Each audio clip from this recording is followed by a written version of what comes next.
De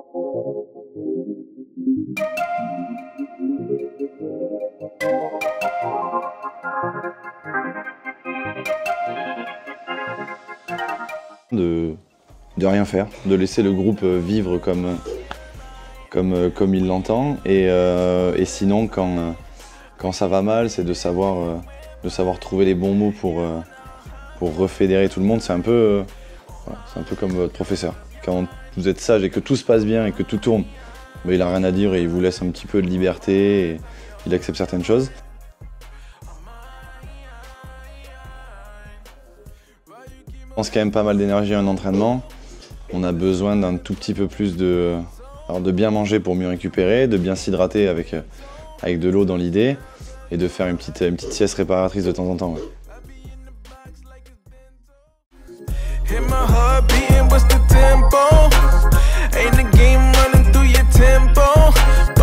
Première équipe à 5.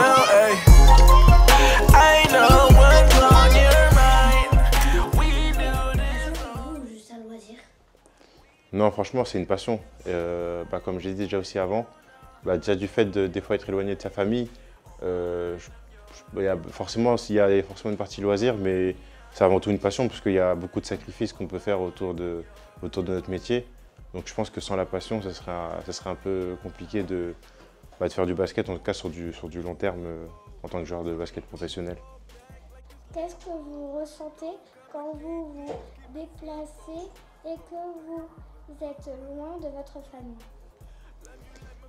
C'est un peu compliqué parce que moi, je suis tout jeune papa, j'ai 24 ans, mais j'ai déjà un enfant depuis le 30 septembre. Donc du coup, c'est pas forcément évident de quitter sa petite famille pour partir en déplacement. Surtout que, étant donné que nous on est à Pau et qu'on est un peu loin de toutes les villes où on joue, on part toujours la veille. Donc si on joue le vendredi, on va partir le jeudi et on va rentrer le vendredi après le match, mais on risque d'arriver aux alentours de peut-être 7h ou 8h le samedi matin.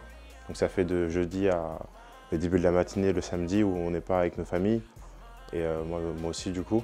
Et là, vu que c'est les premiers jours de mon fils, c'est pas toujours facile, mais ça fait aussi partie du métier. Quand on est basketteur professionnel, il faut le savoir en amont et on est obligé de l'accepter.